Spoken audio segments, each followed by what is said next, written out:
niche stations. Tons of radio stations. I mean, you're seeing satellite radio stations, and not just radio stations, but music content. I mean, good grief. You've got stations for rock, hard rock, hair rock, classic rock, crazy rock, acid rock, right?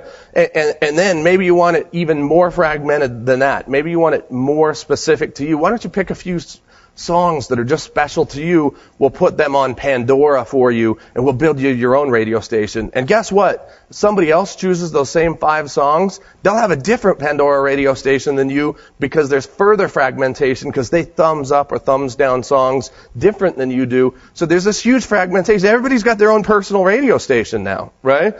It's on demand, it's online, it's cross-device. It's relevant to me when I want it, where I want it, on the device that I want to consume it on. We're seeing the same thing on television. I mean, you know what? I got to tell you, I almost have to stop for a break halfway through going through the channels on my television anymore. My wrist gets a little bit tired. You know, there's so many television stations, and again, more and more with Hulu, with we were just talking this morning. I don't know how many of you are aware of this, but Yahoo and Vizio have got widget platforms for the televisions now. So just like, if you're on your Mac and you have your little taskbar at the bottom of the screen, guess what? You're going to have that on your TV. Netflix is already working on the Netflix widget that's going to go on the bottom of your TV. You select it, and all of a sudden you're streaming video in from Netflix over your internet connection into your television. It needs to be on demand. It needs to be when I want it. It needs to be what I want, and it needs to be cross-device, because to have it just on my computer isn't enough anymore. To have it on my mobile device isn't enough, and to have it on just my television isn't enough either. We've seen the same thing in mediums like email. Email has drastically changed. It used to be okay to send mass emails. You heard companies all the time say, "Oh, I've got a list of X million people," right? That's not okay anymore. I am so sick and tired of Costco's emails. I'm sorry, I hope nobody in here works for Costco marketing. Because you know what? They're just blasting me with too much content. They're hitting me with too much stuff. It's moved to subscription-based emails based on topic. There's certain products, there are certain topics that your company talks about that I want to hear about, and it's gone even further, right? If you're a ski resort, you better market to that hardcore snowboarder entirely differently than you market to that family that comes up for ski vacations, entirely differently than you market to that hardcore skier. Because if you show pictures of snowboarders to a skier or vice versa, you've just alienated your market. And you can start to learn based on the person's historical activities what types of things they're into. If you always click on the ads or the articles or the content or the offers that are relevant to snowboarders, in email marketing today, it will send you new emails in the future that shows you ads that are more appropriate based on your activities. And why is that? Because, again, fragmentation fundamentally means more different messages for the disparate audiences. Okay, great. Fragmentation. I wasn't scared before when I couldn't figure out, when I couldn't figure out where things were going before, I was scared a little bit. But now the answer is it's going everywhere. Don't even bother trying, right? So now I'm really scared. Where do I go from here? Well, let's talk about some of the concepts that are really core to this movement. One of them is communications versus conversations. If you look at fundamentally what is happening in media, the concepts of on-demand, cross-device, online, semantical, all that really is empowering the end user. And it's empowering the end user to communicate to you and have a conversation. Because communication alone, I got to tell you, one of my pet peeves, and it may sound like a small issue, but social media versus social networking, right?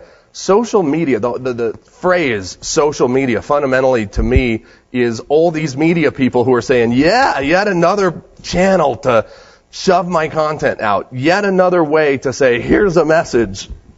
Read it, right? Well, that's not what people want. People want to have a conversation. People want to talk about what they want to talk about. They want to talk about it when they want to talk about it. And you know what? Maybe they don't even want you as part of the conversation at all. So let's talk about the evolution of communications and bring it into the web a little bit so that we can start to understand where things are going. Communications 1.0. Communications 1.0, and I'm not saying web 1.0 because fundamentally it's a lot more than just the web, is about storytelling. It's static web content. It is, here's my website. It's right here. You can come see it anytime you want. It'll still be here. Come check it out. It's mass emails. Here's content. I'm pushing it to you. I'm pushing it to you every Monday. That's when I push emails. If you want it on Tuesday, sorry, I hope you saved the message. It's commercials and ads. Here's what everybody wants to see. Here's what we decided is the demographic for this channel during this time. You get the same message as everybody else, right? It's one-way push through set channels to set locations. It is media. It is, here's my stuff. I'll make it available to you when I want to, and you can choose whether or not to consume it. So now we've all heard Web 2.0, right? What does that really mean? Well, fundamentally it means rounded corners and more shading, right? But it really means more than that. To me, what Web 2.0 means is the next evolution of communication. I think of it as town hall style communications, or the ability to start to engage the person in a dialogue. Web 2.0 includes open dialogue. It's wikis, it's blogs, it's things like that. But as cool as it is that I'm interacting with people, as cool as it is that I'm communicating with people, it's still kind of in my town hall. I still tell you when we're going to have a town hall meeting, and you can come to town hall, and you can interact, and you can have dialogue. You can chime in on the blogs, you can chime in on the wikis, and one of the long tails of Web 2.0 is the SEO friendliness of the communication. So as people chime in and they create more content, it's more likely that that's going to match searches that other individuals are going to make, and more people are going to find my content. And it's going to be more credible because it's not just me saying it. It's not just me telling you that you are the Pepsi generation or whatever, right? It's other people telling you, I am the Pepsi generation or whatever. But it's got to go somewhere from here. And we've started to see this. And you know, as we talk about Communication 3.0 or Web 3.0, you know we got to come up with a new buzzword, otherwise we can't sell shit, right? So it can't be 2.0, and even though I know we're all tech geeks in the world, the marketers will never, ever go for Web 2.1 Revision 6 Patch Bundle A. So it's going to be Web 3.0. So let's talk about Communications 3.0 just a little bit and what it really even means. Web 3.0, and maybe you're not comfortable with the name Web 3.0, so we'll call it Web, whatever you want to call it, because you're more empowered now. Fundamentally is made up of three things. It's made up of semantical information.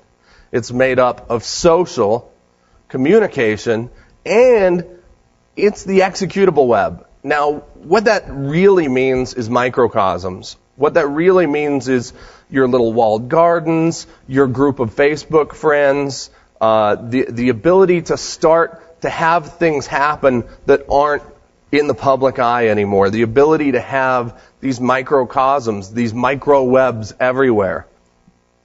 So I want to delve a little deeper into a couple aspects here, which is the semantic and the social component of the web. And again, one of the key components of social really is the distributed web, which ties back to the executable web. Let's talk about that a little bit. Why is social so freaking cool?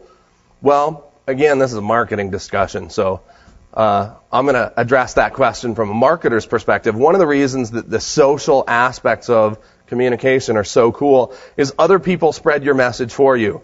I mean, if you imagine your message as a flu virus and you run across somebody who's a sneezer, you're like, oh yeah!